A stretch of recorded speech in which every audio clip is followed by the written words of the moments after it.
அன்பின் பிதாவே, இந்த காலை வேலைக்கா மக்கள் நன்றி செலுத்துகிறோம்.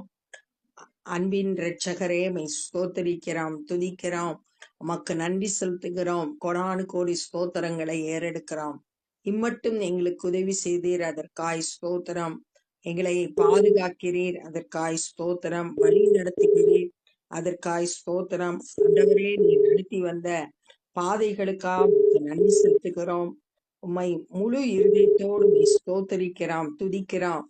இந்த நாள் முழுவதும் நீர் எங்களோடு கூட இருந்து எங்களை கரம் பிடித்து வழி நடத்துங்க. நேசிக்க இயேசு கிறிஸ்துவின் இனிய நாமத்தில் கேட்கிறோம் பிதாவே, ஆமென். 2 சாமுவேல் 21வது அதிகாரம்.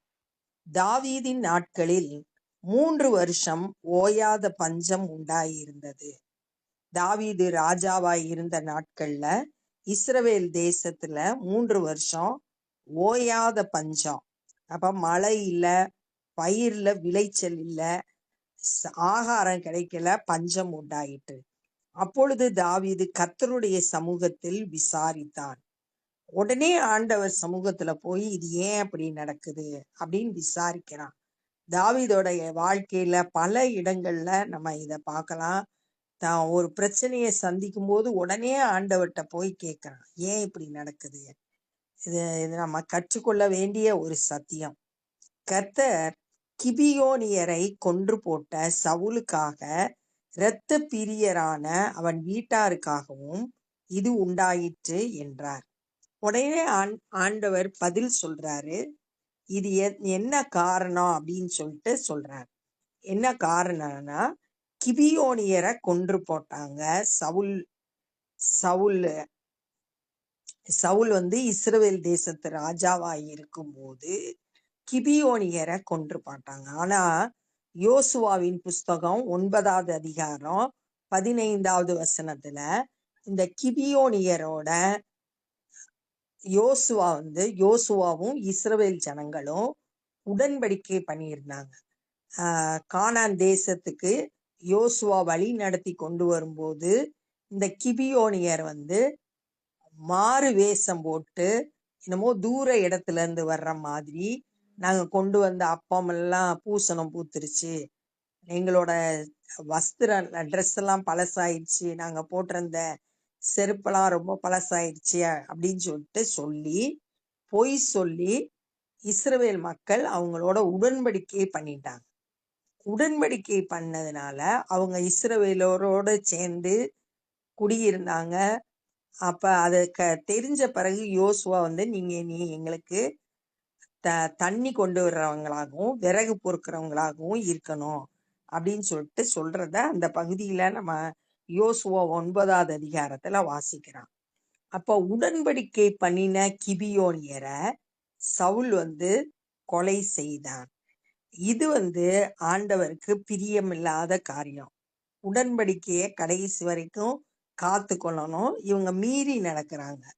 அதனால அவனோட வீட்டாருக்காகவும் இது நடந்தது அப்படின்னு ஆண்டவர் பேசுறாரு. அப்பொழுது ராஜா கிபியோனியரை அழைப்பித்தான். இப்ப பிரச்சனை என்ன, ஏன் இப்படி நடக்குது அப்படின்னு தெரிஞ்ச உடனே கிபியோனியரை கூப்பிட்டு வரான்.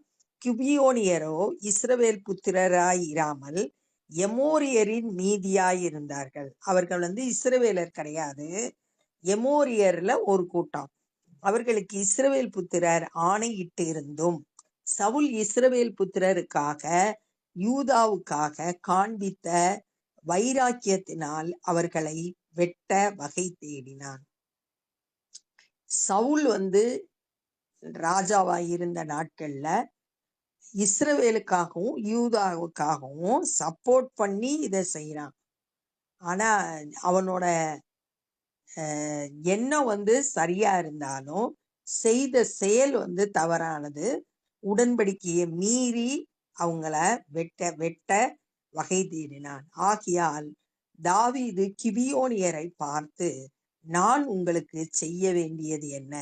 நீங்கள் கர்த்தருடைய சுதந்திரத்தை ஆசீர்வதிக்கும்படி நான் செய்ய வேண்டிய பிராயச்சித்தம் என்ன என்று கேட்டான். இப்ப பஞ்சம் நீங்கணும்னா, இஸ்ரவேல் ஜனங்கள் ஆசீர்வதிக்கப்படணும்னா நான் என்ன செய்யணும் அப்படின்னு சொல்லிட்டு அவங்க கிட்டயே கேட்கிறான்.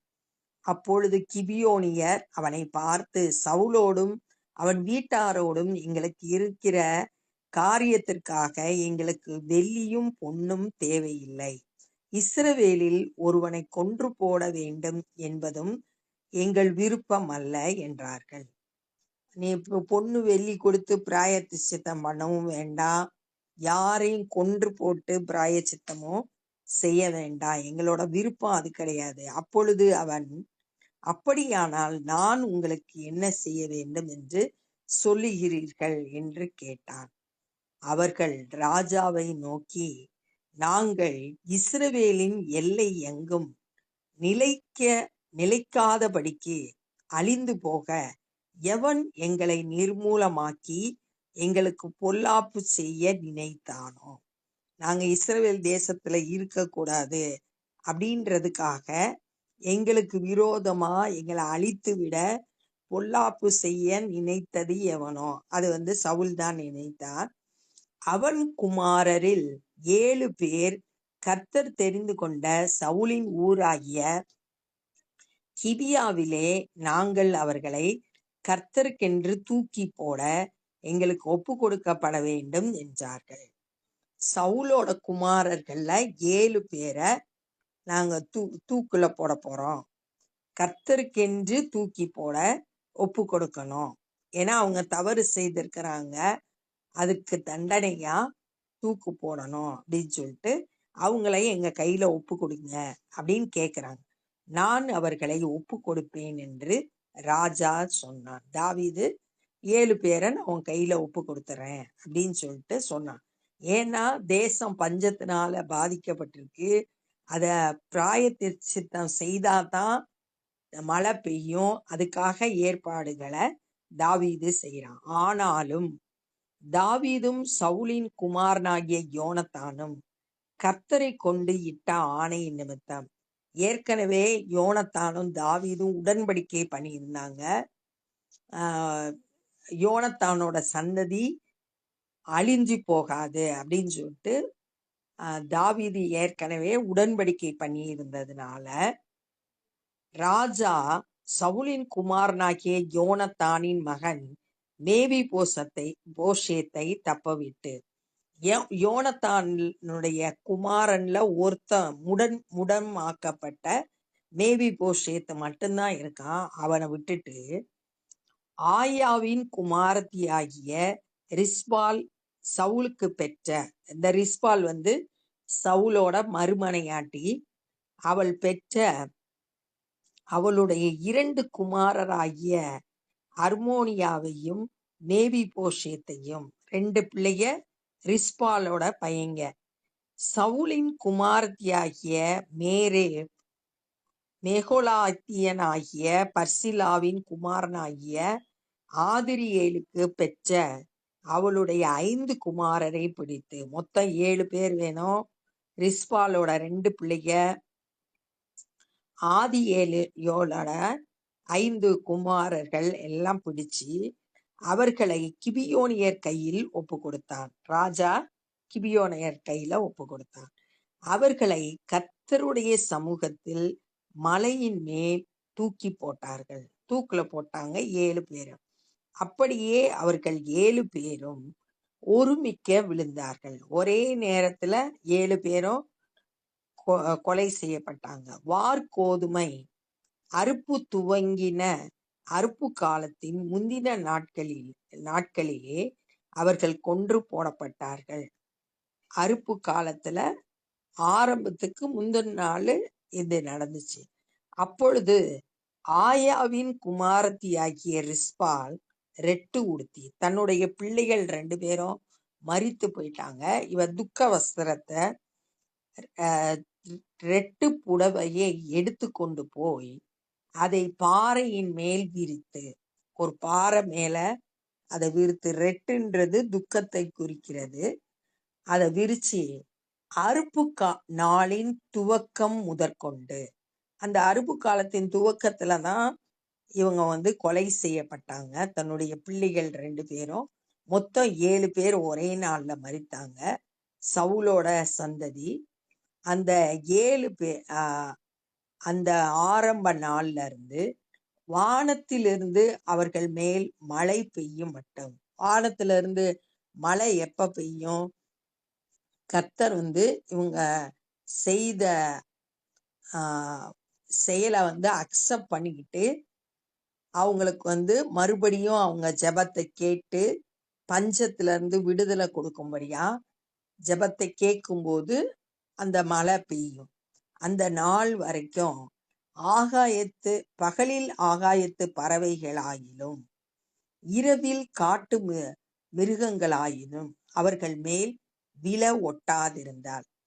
அந்த உடம்பு மரித்தவர்களோட உடம்பு கிடந்துச்சு, அது அடக்கம் பண்ணப்படல. ஆனா உபாகமம் 21வது அதிகாரம் 23வது வசனத்துல என்ன சொல்லியிருக்குன்னா, கொலை செய்யப்பட்ட ஒருவன் மேல் சாவுக்கு பாத்திரமான பாவம் உண்டாயிருக்க அவன் கொலை செய்யும்படி மரத்திலே தூக்கி போடப்படுவானானால் இரவிலே அவன் பிரேதம் மரத்திலே தொங்கலாகாது. அந்த நாளில் தானே அதை அடக்கம் பண்ண வேண்டும். தூக்கி போடப்பட்டவன் தேவனால் சபிக்கப்பட்டவன் அப்படின்னு சொல்லிட்டு அங்க சொல்லப்பட்டிருக்கு. அன்னைக்கு சாயங்காலத்திலே அன்னைக்கு இரவிலே அந்த பிரேதம் மரத்துல தொங்கக்கூடாது. இப்ப இவங்க அடக்கம் பண்ணிடுறோம். ஆனா இவங்க இந்த 7 பேரோட உடம்பும் அப்படியே கிடக்கு, அடக்கம் பண்ணப்படல. அதனால இவன் என்ன செய்யறான்? காவல் காத்துட்டு இருக்கான். எந்த பறவைகளும் அதை சேதப்படுத்தக்கூடாது, காட்டு மிருகமும் சேதப்படுத்தக்கூடாது அப்படின்னு சொல்லிட்டு அதை பாதுகாக்கிறா. ஆயாவின் குமாரத்தியாகிய ரிஸ்பால் என்னும் சவுலின் மறுமனையாட்டி செய்தது தாவீதுக்கு அறிவிக்கப்பட்ட போது இத போய் சொல்றாங்க. அவ இந்த மாதிரி பாதுகாத்துக்கிட்டு இருக்கா அப்படின்ற செய்திய சொல்றாங்க. தாவீது போய் பெலிஸ்திய கில்போவாவில் சவுலை வெட்டின போது பெத்சானின் வீதியிலே தூக்கி போடப்பட்டதும் கீலேயாத்தில் உள்ள யாபேஸ் பட்டணத்தார் அங்கே போய் திருட்டளவாய் கொண்டு வந்ததுமான சவுலின் எலும்புகளையும் அவன் குமாரனாகிய யோனத்தானின் எலும்புகளையும் அவர்களிடத்திலிருந்து எடுத்து. இப்ப தாவீது என்ன செய்யறான் அப்படின்னா, பெலிஸ்தியர் சவுலையும் யோனத்தானையும் ஒரே நாள்ல வெட்டி போட்டாங்க. பெத்சானின் வீதியில தூக்கி வீசிட்டு போயிட்டாங்க. அந்த கீலேயாத்தில் உள்ள யாபேஸ் பட்டணத்தார் போய் அந்த உடம்ப கொண்டு வந்துட்டாங்க. இது 1 சாமுவேல் 31வது அதிகாரம் 12-13 வசனத்துல நம்ம வாசிக்கலாம். இவங்க போய் அந்த தாவீது போய் சவுலோட எலும்பையும் யோனத்தானோட எலும்பையும் அங்கிருந்து எடுத்துட்டு வந்து அங்கே இருந்த அவர்களை கொண்டு வந்து தூக்கி போடப்பட்டவர்களின் எலும்புகளையும் அவைகளோடு சேர்த்து. இப்ப 7 பேர் தூக்குல போடப்பட்டாங்க. அந்த 7 பேரோட எலும்பையும் சேர்த்து சவுலின் எலும்புகளையும் அவன் குமாரனாகிய யோனத்தானின் எலும்புகளையும் பென்யமின் தேசத்து சேலா ஊரில் இருக்கிற அவன் தகப்பனாகிய கீசின் கல்லறையில் அடக்கம் பண்ணி வைத்தான். கீசோட கல்லறையில கொண்டு வந்து சவுலோட மகனான யோனத்தான், இப்ப சவுலோட சந்ததியில இருந்து 7 பேர் மரித்தாங்க. அவங்களோட எலும்பு எல்லாத்தையும் கொண்டு வந்து மரியாதை செலுத்தும் வண்ணமா கல்லறையில வச்சு அடக்கம் பண்ணிட்டாங்க. ராஜா கட்டளையிட்டபடி எல்லாம் செய்தார்கள். அதற்கு பின்பு தேவன் தேசத்திற்காக செய்யப்பட்ட வேண்டுதலை கேட்டருளினார். அதுக்கப்புறம்தான் ஆண்டவர் இவங்க இதெல்லாம் செஞ்சு முடிச்ச பிறகுதான் ஆண்டவர் அவங்க ஜெபத்தை கேட்டு தேசத்துல மழை பெய்யும்படியா செஞ்சு பஞ்சத்தை நீக்கினாரு. அப்ப இவங்க பாவம் இவங்க செய்த பாவம் அவங்களோட ஆசீர்வாதத்துக்கு தடையா இருந்துச்சு. அந்த தடையை நீக்கின பிறகு தேவன் அவங்களா ஆசீர்வதிச்சார். சங்கீதம் 66:18 என் இருதயத்தில் அக்கிரம சிந்தை கொண்டிருந்தேனானால் ஆண்டவர் எனக்கு செவி கொடார் அப்படின்னு சொல்லியிருக்கு. அப்ப பாவம் நம்ம கிட்ட இருக்கும்போது அந்த ஜெபம் வந்து கேட்கப்படாது. அது நிவிர்த்தி செய்யும் பொழுது அந்த ஜெபம் நமக்கு கேட்கப்படும். அப்ப இந்த நாள்ல என்ன கற்றுக்கொண்டோம்னா, 3 வருஷமா தேசத்துல பஞ்சம் இருந்துச்சு. தாவீது போய் கர்த்தரிடத்துல கேட்கும்போது, சவுல் வந்து கிபியோனியரை கொன்று போட்டதுனால இது நடந்துச்சு அப்படின்னு சொன்ன உடனே கிபியோனியரை கூப்பிட்டு தாவீது கேட்குறான், நான் என்ன பிராயச்சித்தம் செய்யணும்னு சொன்ன உடனே, பொன்னும் வெளியும் எங்களுக்கு வேண்டாம், இஸ்ரவேல் மக்களை யாரையும் கொலை செய்ய வேண்டாம், எங்களுக்கு பொல்லாப்பு செய்ய நினைத்த சவுலோட குடும்பத்துல இருந்து 7 பேரை எங்களுக்கு தாங்க, நாங்க தூக்குல போடணும் அப்படின்னு கேட்டாங்க. அதன்படி தாவீது வந்து ரிஸ்பாலோட 2 பிள்ளைகளும் ஆதிரியேலோட 5 பிள்ளைகளையும் அவங்க கிட்ட கொடுத்தான். அவங்கள தூக்குல போட்டாங்க.